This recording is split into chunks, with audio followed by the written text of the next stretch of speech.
afternoon, everyone, and thank you for joining us for our webinar on the new Medicare Overpayment Regulations.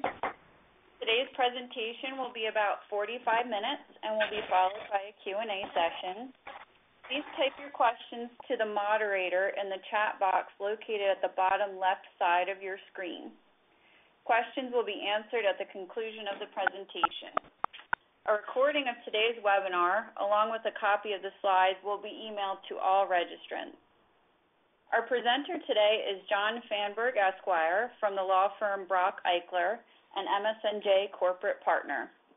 John has more than 30 years of experience in health and hospital law, with an emphasis on corporate transactions and regulatory matters for physicians and healthcare institutions.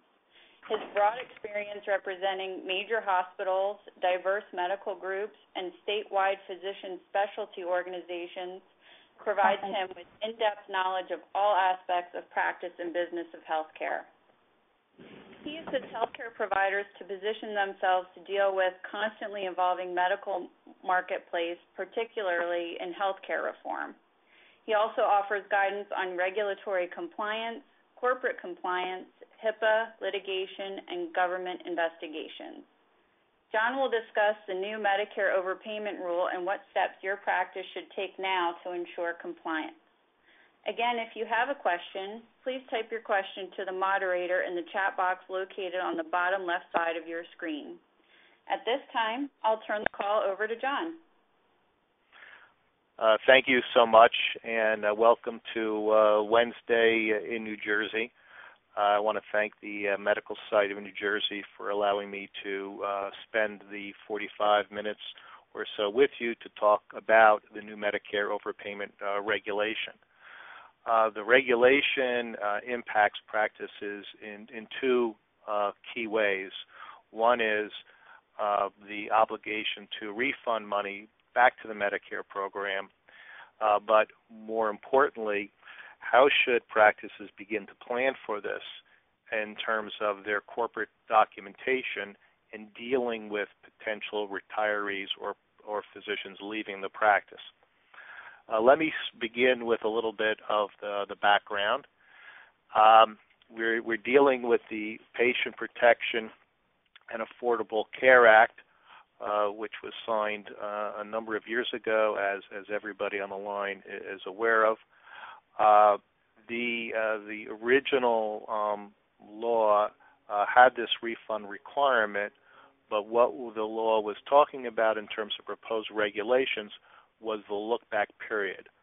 The look-back period and the final regulation was adopted back in February, and it's something everybody's beginning to deal with and get their arms around. Originally, in February of 2012, CMS proposed rule defined when an overpayment is identified as the actual knowledge, reckless disregard, or deliberate ignorance and provided for a 10-year look-back period. As you can imagine, having to go back 10 years is a huge undertaking for all practices. So over the 4-year period, due to comments being submitted to the Medicare program, and I'm sure lobbying had a lot to do with it, the look-back period was reduced to 6 years. So now let's talk about what the rule actually says. So the rule requires that any type of overpayment needs to be refunded back to the Medicare program. What is an overpayment? Medicare, in this regulation, defines it as any payments received or retained by a provider which the provider is not entitled to receive. A key component is the difference between what was received and what the provider should have received. So, for example, there were a number of questions and concerns while these rules were being adopted that if you received $40, but you should have only received $30, do you have to refund the $40 back and resubmit a claim, or is the obligation just the $10 differential? And in the final regulations, the Medicare program identified it's just the $10 differential. If, however, this payment was received due to some type of kickback arrangement, then 100% of that payment would be obligated to be refunded. Overpayments commonly occur due to duplicate submissions of the same service or claim, furnishing and billing for excessive or non-covered services, payment for excluded or medically unnecessary services, payment to the incorrect payee, and payment errors. And one additional item that I want to point out is the upcoding, whether intentional or not. So clearly they're going for all the money that they've paid inappropriately, and they want it back. This must be reported and returned regardless of the reason if it happened, be it a human or system error. All the monies need to be returned. I remember when I first started practicing law, I can't believe it's been 33 years at this point. The Medicare carrier was Prudential, and their offices were south of Vineland, New Jersey, pretty far away from where I'm located in North Jersey. And they were very easy people to deal with because we always had overpayment requests. But the systems back then couldn't process a refund or overpayment. And they were very clear and said, don't do anything. We'll figure it out, and at some point you'll be asked to refund the money. So over this intervening period, the new laws come into place, and there's this affirmative obligation for physicians and providers to refund the money.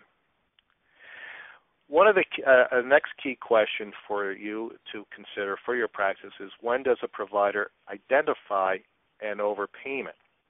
Now, in the original proposed regulation, as you recall from an earlier slide, it was when the provider had actual knowledge of the overpayment. They've deleted those words, and now it's a lot more mushier and almost subjective.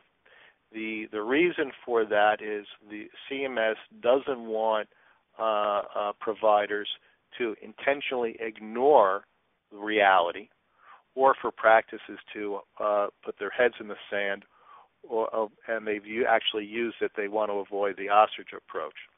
So the regulation now provides that the when is when the provider has or should have, through the exercise of reasonable diligence and detailed information, that is received an overpayment. So what does that mean? Well, is there a new duty or obligation on the group to do self-audits? And the way the regulations currently read, the answer to that question is yes. The government wants practices to be proactive in their compliance activities. They have to be conducted in good faith by qualified individuals, to monitor for the receipt of overpayments and investigations conducted in good faith and in a timely manner by qualified individuals in response to obtaining credible information of a potential overpayment. Reasonable diligence in the regulation is completed and the overpayment is identified. And it also can begin on the day the provider received credible information of a potential overpayment.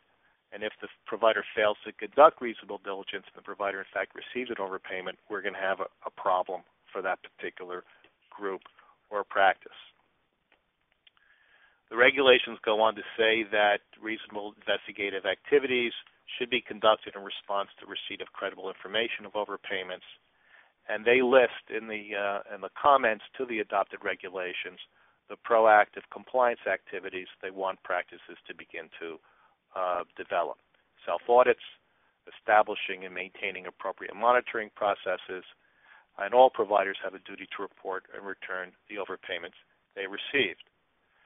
I added to what is credible information that supports a reasonable belief that an overpayment may have been received. Whether something amounts to credible information is to be determined. Examples of that could be hotline calls about a patient overpayment. If the practice notices or should notice a significant increase in Medicare revenue, and as well as information from a governmental agency of a potential overpayment.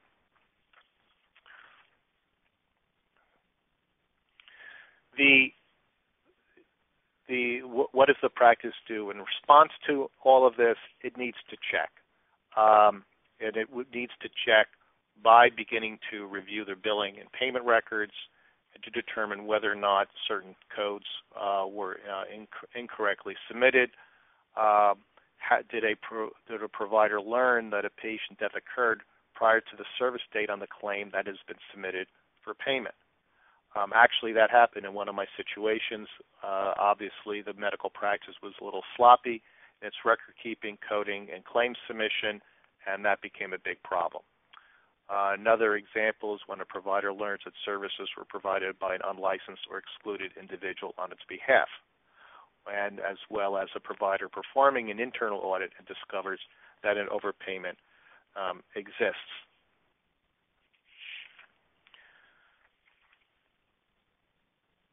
Today, there's tons of audits going on in terms of both the private and the governmental payers, and another situation is if a provider is informed by a government agency of an audit that discovered a potential overpayment and the provider failed to make reasonable inquiry.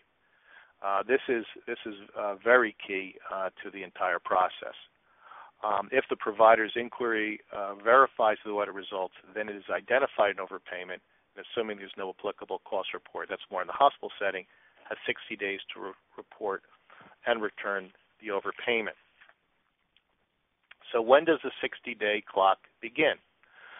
Well, in the old days, and the old days meaning within the last couple of years, you could go pretty slowly.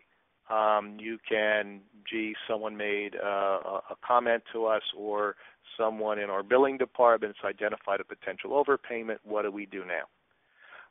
Some practices would bring in outside third parties to do a full audit and review, and some were very slow on all of that.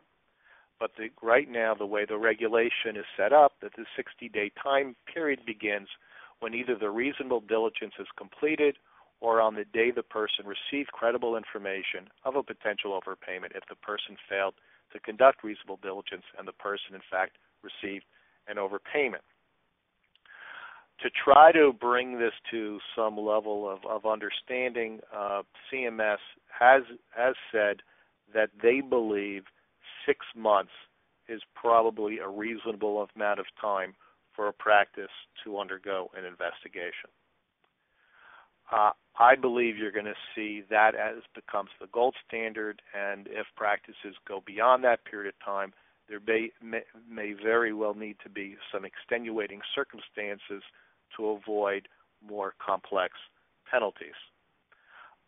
It's appropriate to do an audit, but if you do an extrapolation, so a subset, the question is that the amount of money you're returning, the subset analysis? But if you know this is an extrapolation of others, is it the full amount? Government is talking about the full amount. Look-back period, 6 years from the identification of the overpayment. The original proposed regulation called for 10 years. As I stated earlier, for appropriate reasons, thankfully CMS backed it off to the 6 years. Some would argue 6 years is too long in and of itself, but there is some logic to that. And the logic is that in many other federal rules and regulations governing the maintenance of records, as well as state laws in terms of holding onto the records, 6 to 7 years tends to be the norm. This is a credible administrative burden. The government has estimated, and they usually estimate it low, that this is going to cost practitioners on a national level over close to $150 million to retain records.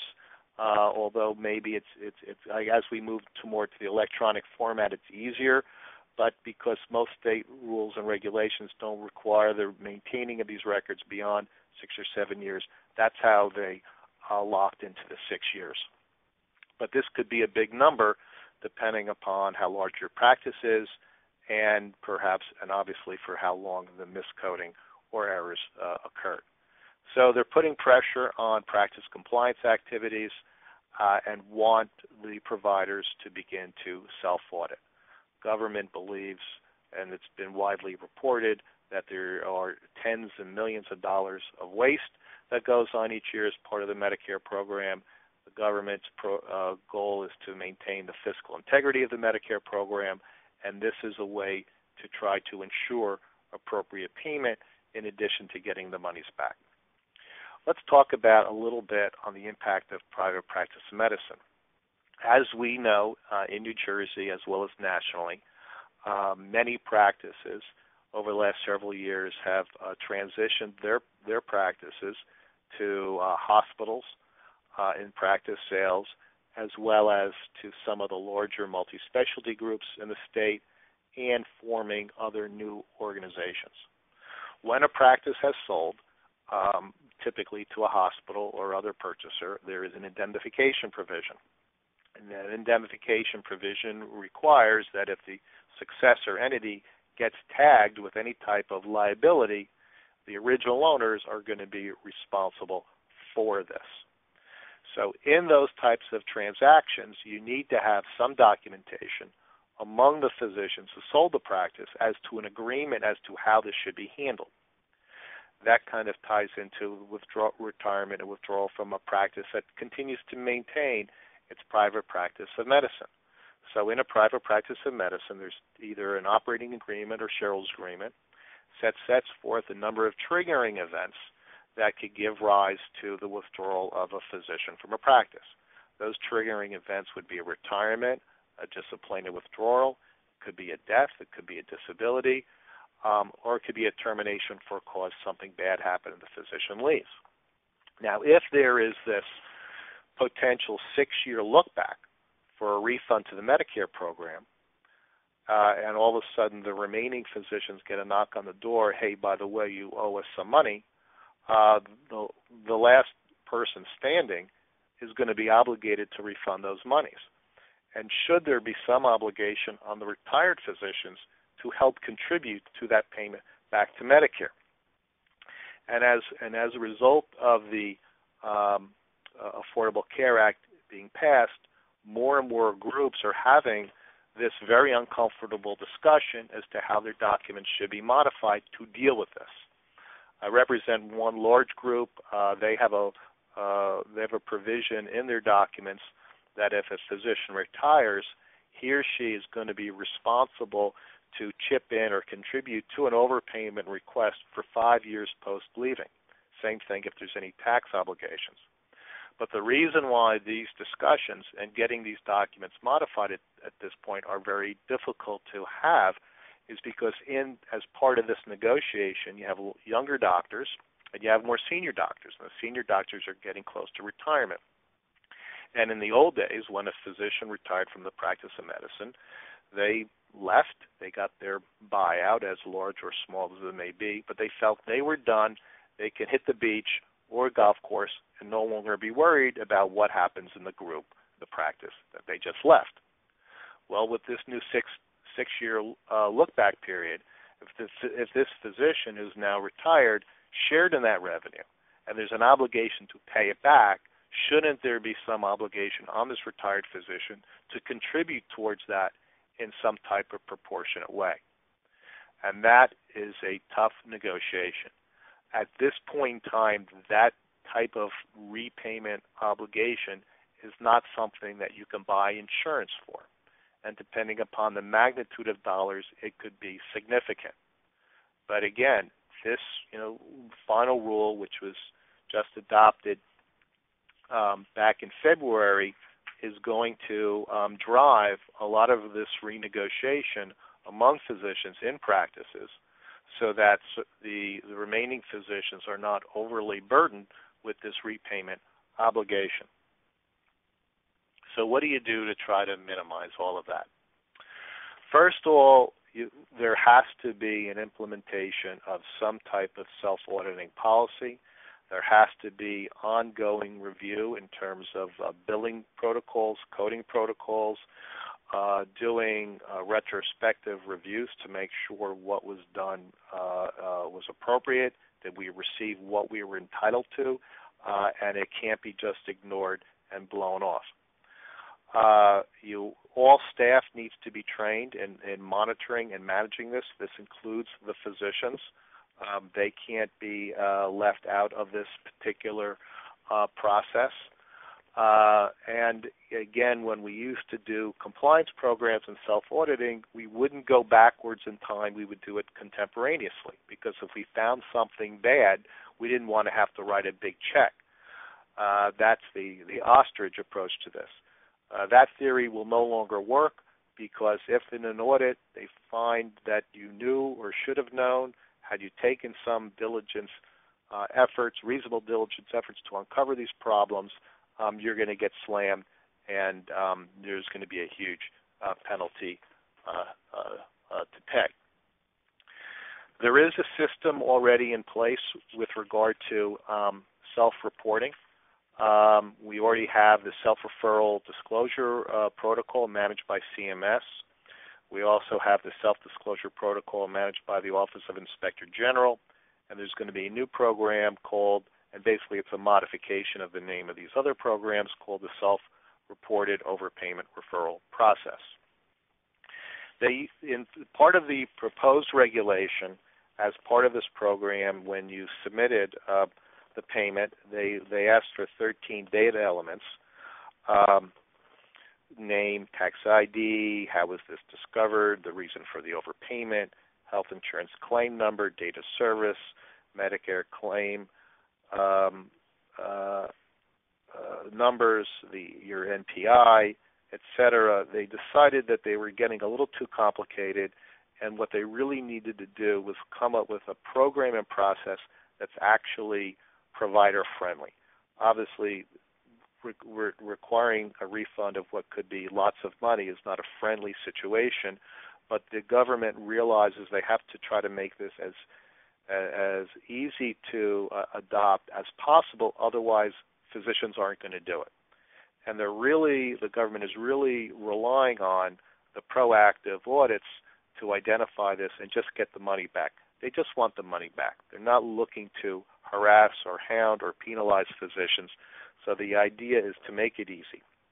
So what you do if you're in this situation is you go to one of these websites, and there's a form on the website, and the existing form should be adequate to capture the information that the government wants.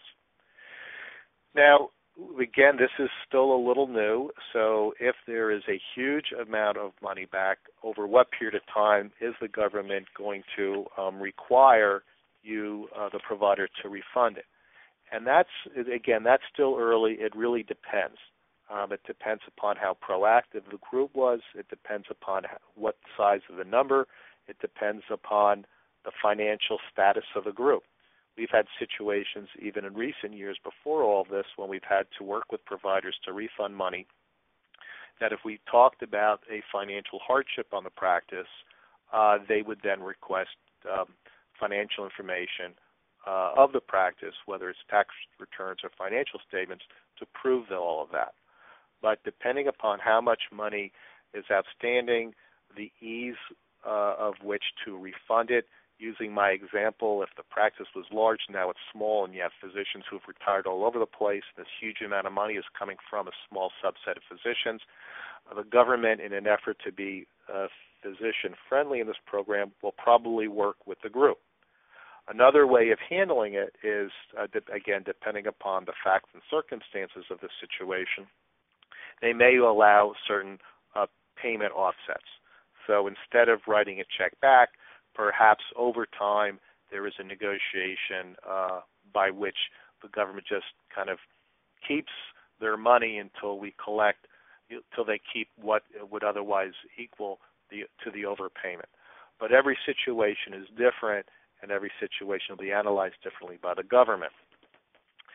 Just last month, on August 24th, we had one of the first 60-day overpayment cases. It had to do with a hospital in New York Mount Sinai Health System has to come up with $3 million to resolve allegations that it violated the False Claims Act by retaining Medicaid overpayments for more than 60 days after identifying them.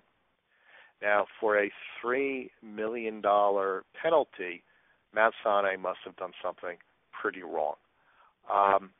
In addition to the payments, 1.8 going to New York and 1.2 million to the federal government, the whistleblower, who, according to the case, was allegedly fired after shining a light on the overpayments, he was going to receive $350,000 for filing the case.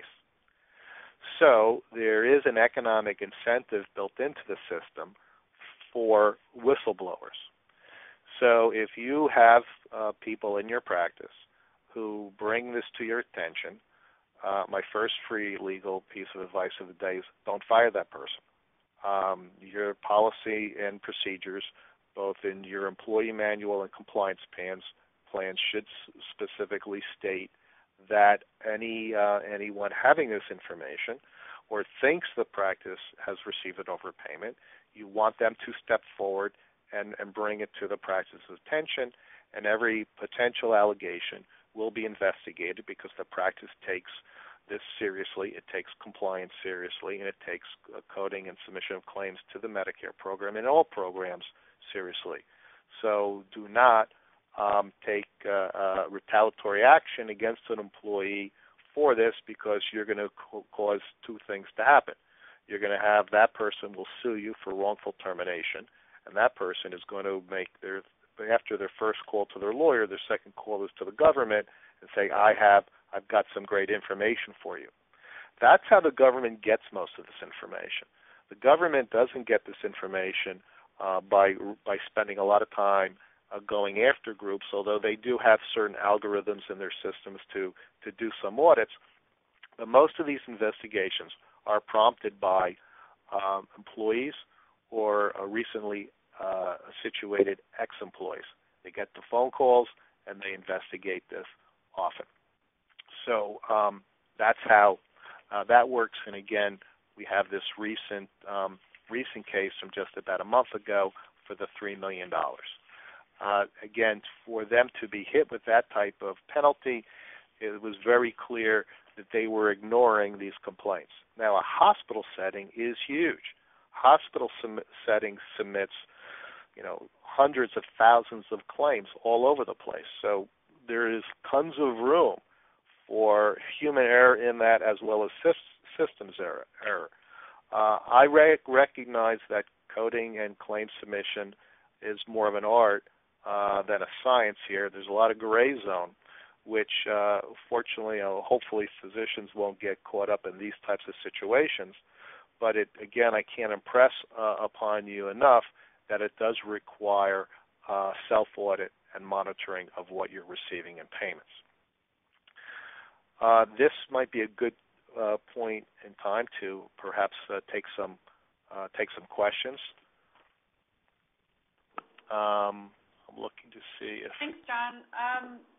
Just to remind everybody, you can type your questions into the chat box, which is located at the bottom left-hand side of your screen. Doesn't look like we have any questions yet, but we'll give everyone a minute or two to type something in. While people are typing, a question that could come up is, what about the private payers? Do the private payers have the same type of reporting obligation? Typically, in the managed care contracts, they address this, and for you to keep money that they inadvertently paid you could be deemed a breach of the contract, and embedded in a lot of those pages and their policies is the requirement to refund money. I've had situations with clients who claim that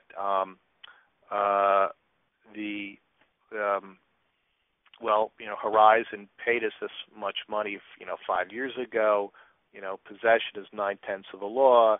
Can we just keep it at this point? And in light of what's going on, the short answer is no. You're going to be in breach of the contract. a question that popped up was, does this mean we have to go back 6 years and audit everything? Depending upon how intrusive that would be in your practice, I would say no. I don't think that's going to be that practical unless you have a lot of resources to do that. But I would begin to, unless you suspect something going back 5 or 6 years, I don't think you need to do that. I think you begin to do your auditing on a contemporaneous basis. But if the results of that audit show a particular pattern of billing and coding, then you're going to have to go back and determine how far back you've been doing this wrong in order to do the refund. Another question is, which website do we recommend to get the forms, or does it not matter? I don't think it matters. You can go to the OIG website or the CMS website. If you were logging on and watching the PowerPoint, you saw the names.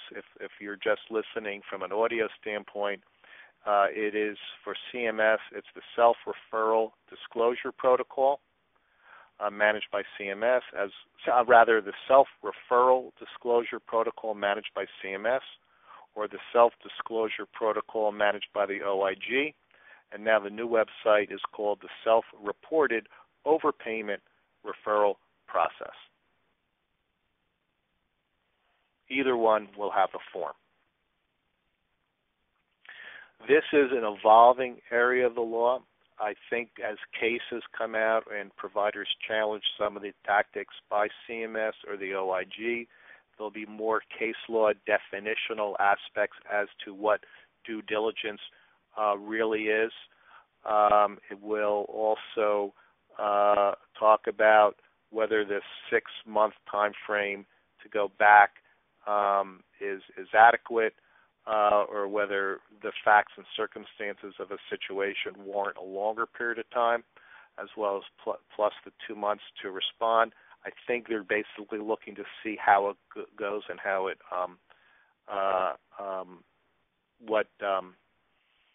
evolves.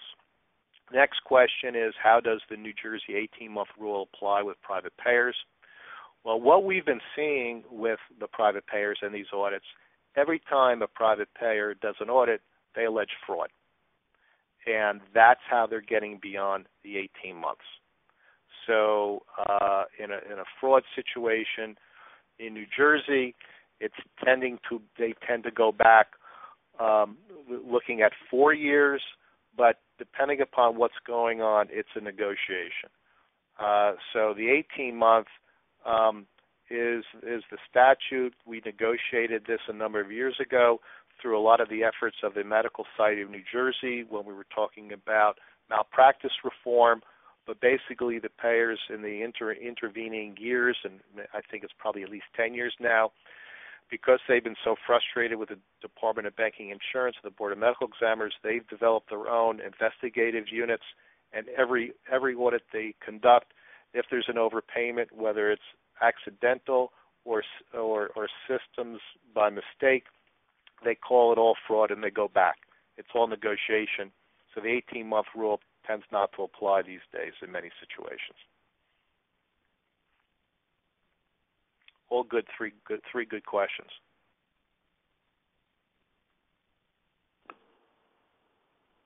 I guess we'll give another minute to see if there are any more questions. That's okay with you, John? Sure. The last point, while we're waiting, I want to emphasize that depending upon who's on the line or part of this webinar today, if you are a practice administrator, I think it's important for you to relate this is an important concept. This is not, a very out there issue. It's real and now that practices need to be aware of. And if, to the extent they begin to implement some self-auditing to make sure they're compliant, the other key piece that you need to relate to the practice providers is the importance to look at their corporate documents. Because if they get tagged with an overpayment request and people are retired, that's going to be a big problem. Again, there's going to have to be some balance as to what the look-back period is for retired physicians, and whether it goes to the 6 years as set forth in the rule or not will be probably subject to negotiation. But I know groups are beginning to modify their internal documents in the event of retirement or withdrawal to be consistent with this new overpayment rule.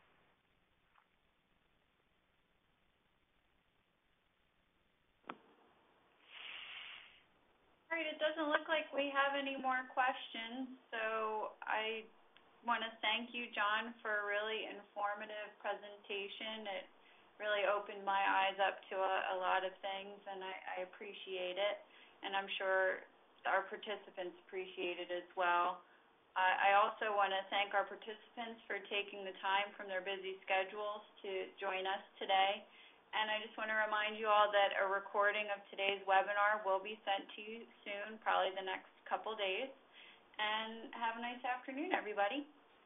Thank you for having me today. I appreciate the support of the Medical Society, and for the participants today, thank you for spending the time as well. If there's anything I can do to answer any follow-up, there on the last slide is my contact information.